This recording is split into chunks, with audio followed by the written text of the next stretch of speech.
नमस्कार मित्रांनो, कसे आहेत? मजेत ना? मित्रांनो, अक्षरशः आशियाई भागामध्ये जे युद्ध चालू आहे तुम्हाला तर माहितीच आहे. या युद्धामुळे काल 31 मार्च होता. ओके, त्या मार्च 31मध्ये अक्षरशः शेअर मार्केट बंद असल्या कारणामुळे मित्रांनो अक्षरशः शेअर मार्केटमध्ये आपण फार मोठी घसरण पाहिलेली आहे. म्हणजे 2.22% अशी घसरण आपण पाहिलेली आहे. आणि त्याचबरोबर होती मित्रांनो सोन्यामध्येही 15% घसरण झाली. त्याचा थेट परिणाम जे सोने तारण कर्ज व्यवसाय त्यांच्यावरती तर झालेलाच आहे.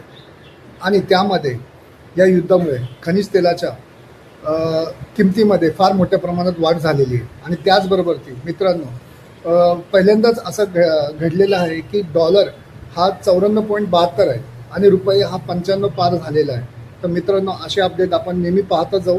आणि कोरोनामध्ये जशी शेअर मार्केटमध्ये घसरण झाली होती तशीच घसरण आता सध्याही झालेली आहे, पण ती कायमची राहणार नाही.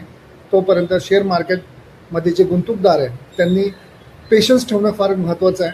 आणि आपण भेटूया आपल्या पुढच्या व्हिडिओमध्ये. तोपर्यंत बघूया काय होते. Bye, take care, be happy, stay healthy.